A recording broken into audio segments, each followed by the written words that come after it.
C'est l'heure de l'invité de Paris Direct, comme chaque matin. Et cet invité aujourd'hui, c'est le violoniste Renaud Capuçon. Bonjour. Bonjour. Merci beaucoup d'avoir accepté notre invitation, de venir sur notre plateau ce matin. Vous avez une actualité chargée, parce que vous avez récemment sorti le disque Beethoven Piano Trio avec Frank Bradley et votre frère Gauthier. La semaine dernière est sortie aussi votre autobiographie, Mouvement perpétuel, chez Flammarion.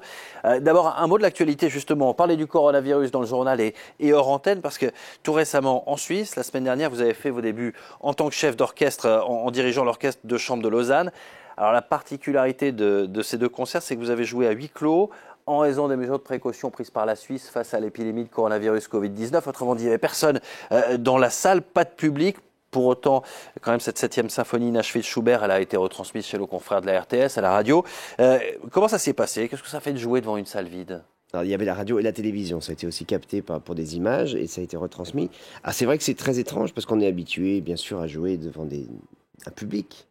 Là, il fallait être extrêmement concentré pour imaginer le public qui allait le voir à la télé. Donc, c'est quand même, ça faisait preuve d'une certaine projection. J'ai trouvé l'orchestre remarquable parce qu'ils ont été super concentrés, extrêmement focus sur la musique, et on a réussi à trouver cette concentration qui est pas forcément facile à trouver. Alors, non, sans réaction en face. C'était une expérience très très étrange que j'espère qu'il va s'arrêter très vite, parce que je sais que ça se passe dans d'autres endroits. Là, j'ai quasiment un concert par jour qui s'annule. Jusqu'à même, on m'a annulé hier un concert au mois de juin. Donc c'est une période très étrange qui est dans le. On est dans un temps où on ne sait pas, c'est ce qui est le pire. Parce que si on vous disait, voilà, dans 15 jours, il y a 15 jours de blocus total mondial, mais dans 15 jours, tout s'arrête, voilà, on resterait chez soi. Et là, il y a une sorte de. On voit ce qui se passe à l'étranger, et on est à la fois pas très rassuré et pas très inquiet. C'est très étrange. C'est plutôt le fait de. Voilà, donc ce que je pense, c'est que la musique est nécessaire et qu'elle fait du bien. Et l'art, de façon générale, dans des moments comme ça, dans des moments troublés, je pense qu'il faut toujours se raccrocher à ce qui est beau. Mais justement, vous aviez joué à de nombreuses occasions, j'allais dire historiques. Pour le 11 septembre, vous jouiez à Jérusalem, à l'occasion de l'incendie de Notre-Dame aussi, vous avez donné un concert. Là, le monde du spectacle est vraiment touché. Pas de représentation au-delà de 1000 spectateurs. Comment on fait? Il y a moyen de s'organiser? Je sais qu'il y a un groupe hier qui jouait à Paris, par exemple, je crois que c'était à l'Olympia qui fait 2000 places. Ils ont décidé de scinder le concert en deux parties, voilà, de faire des salles plus petites. On essaie de trouver des parades. Alors, en Autriche, par exemple, il y a eu un décret hier qui est passé. On ne peut pas se réunir à plus que 100 personnes. Donc là, il n'y a pas de solution. Tous les concerts sont annulés. La Suisse, c'est 1000. La France, c'est 1000 pour le moment. Je fais tout avec Dominique Buzet pour sauver notre festival d'Aix-en-Provence qui va commencer le 4 avril. Et on essaye comme notre jauge est de 1300 places, on essaye de trouver aussi des formules pour doubler des concerts. Et on va annoncer ça très vite. Bon, on va sortir de cette actualité angoissante pour parler de la vôtre, parce que vous sortez cette autobiographie, Mouvement perpétuel, où vous retracez notamment votre parcours, vous rendez hommage aussi à tous ceux qui l'ont jalonné. Il y a notamment vos parents, parce que c'est important de le rappeler, vous venez pas d'une famille de musiciens. Comment est-ce que vous êtes venu au violon à l'âge de 4 ans? De façon très simple, mes parents ont découvert la musique grâce au Grand Échiquier de Jacques Chancel, comme beaucoup de Français, je pense à l'époque. C'est une grande émission populaire et exceptionnelle pour la musique. Et puis, au même moment, ils étaient originaires de Bourg-Saint-Maurice. Il y a un festival qui s'est créé aux Arcs, dans la station de ski. Et il se trouve par hasard que les invités qui jouaient à ce festival étaient ceux du Grand Échiquier. Donc, très jeunes, ils m'ont emmené à ces concerts avec ma sœur. Et puis, moi, je regardais pas la Star Academy, ça n'existait pas, mais je regardais le Grand Échiquier, et les stars du Grand Échiquier étaient dans ce festival. Donc, je me suis totalement pris au jeu de ces concerts. J'ai adoré la musique tout de suite, et mon rêve a été immédiatement de jouer comme ces interprètes que je voyais à la fois à la télévision et sur scène. C'est tout simple. Et je crois qu'au-delà de ça, le déclic, ça a été cet amour incroyable de la musique, et surtout l'amour du partage. Parce que très vite, j'ai eu envie de... Bien sûr, c'est formidable de travailler dans sa chambre, mais c'est quand même pas très ludique. Surtout le violon, qui est un instrument qui n'est pas facile au début, surtout pour les voisins. Ouais. Et donc, il faut... Le but, chaque semaine, c'était pour moi, quand on jouait ensemble le samedi. Et je pense que ça a vraiment façonné mon amour de la scène et de la musique. Et alors, vous avez un parcours, vous allez aller très vite, puisque à 14 ans, vous êtes premier prix de conservatoire.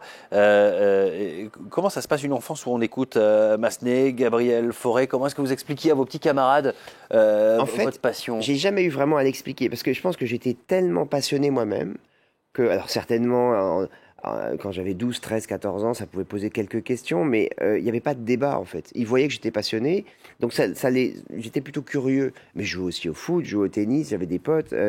Mais tout ce qui était, disons que je traînais pas. Voilà, j'avais déjà un emploi du temps extrêmement organisé.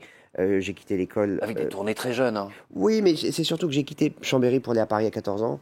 Et là, on a dû organiser l'école, j'ai fait par correspondance, j'ai eu mon bac, etc.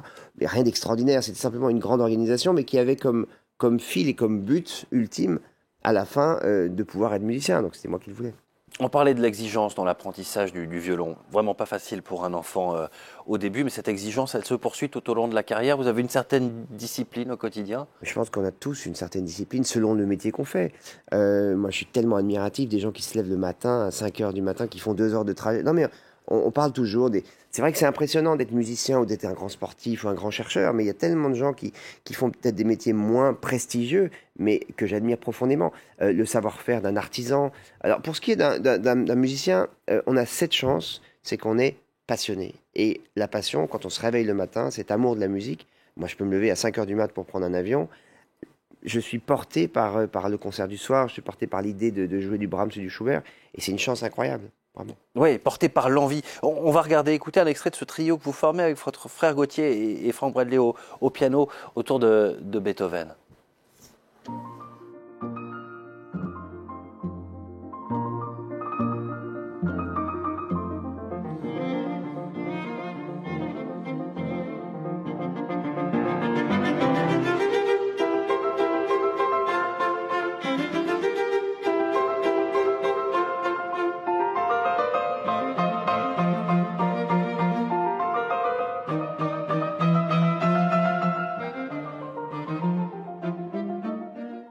On parlait du plaisir de jouer, d'avoir la chance de vivre de sa passion.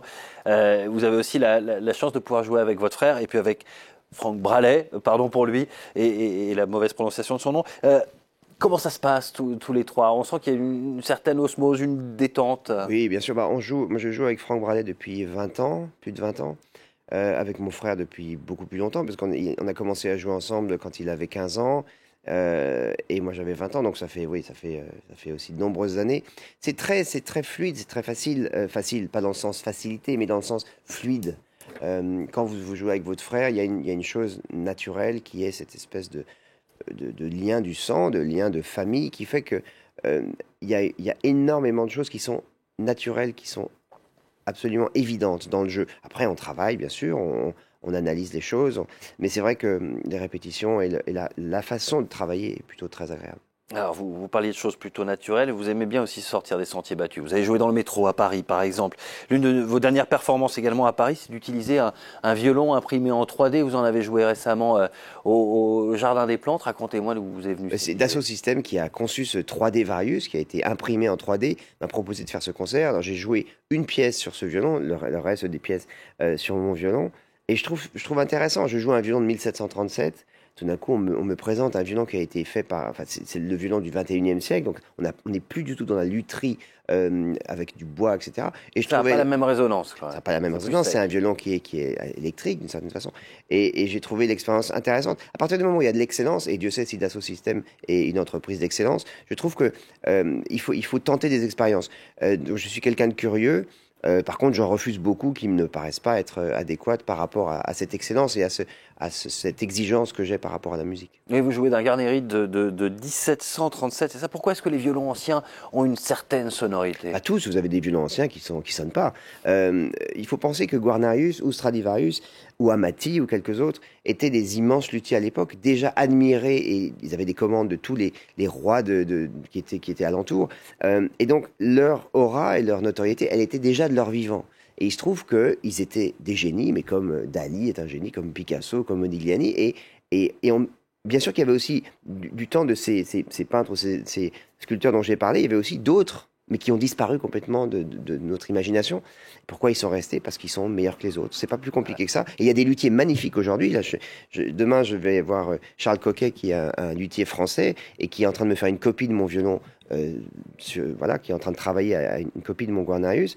Et ce violon va être magnifique. Et c'est pas pour autant qu'on ne peut pas jouer des instruments modernes. Donc je pense que moi, mon choix, il s'est fait sur ce violon parce que c'est un violon mythique. Et on n'y touche pas, parce que votre précédent, Stradivarius, je crois que vous aviez demandé à Jacques Chirac de se laver les mains juste avant de le toucher, alors qu'il était président de la République. Non, on déjeunait avec plein de Savoyards en Savoie avec Jacques Chirac, qui était président à l'époque, j'étais très jeune. Et à un moment, il a voulu voir le violon et on mangeait du fromage. Et je lui ai simplement dit, un peu apeuré, je lui ai dit, excusez-moi, monsieur le président, est-ce que vous pourriez vous nettoyer les mains? Et il a été absolument extraordinaire. Il a éclaté de rire en disant, mais bien sûr, ce sont des instruments très précieux. Et tous les skieurs autour étaient tétanisés. C'était une expérience très drôle.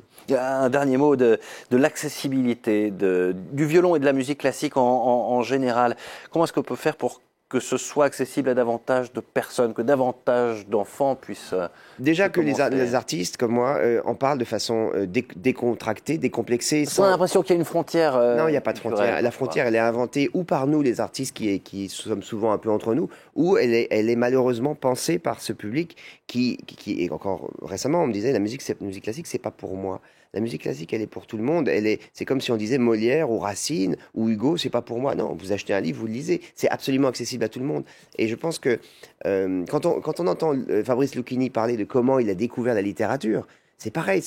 Il n'était pas du tout fait pour ça au départ. Et puis tout d'un coup, il y a un livre qui tombe dans les mains, des rencontres. Et puis un champ de vision et une vie change. Et je pense que c'est possible absolument pour tout le monde. Mais aujourd'hui, ça dépend beaucoup des parents, même sûr. plus de l'éducation nationale, parce qu'on joue plus d'instruments quasiment, je suis d'accord. sauf accords avec absolument. Et c'est donc à nous, moi je vais souvent dans des classes, c'est important d'aller à eux. Par ce disque cinéma que j'avais fait il y a quelques années, aussi tout d'un coup un public qui avait un peu peur de la musique classique s'est retrouvé dans cette musique. Donc c'est trouver des portes d'entrée qui font que on laisse comprendre aux gens que la musique classique est absolument pour tous. Merci beaucoup, Renaud Merci Capuçon. à vous. Je rappelle le nom de votre livre Mouvement perpétuel qui est sorti tout récemment, entre autres choses au milieu de cette actualité très, très chargée. Merci de nous avoir rendu visite et merci à vous d'avoir choisi France 24. On se retrouve dans un instant pour la suite de Paris Direct. À tout de suite.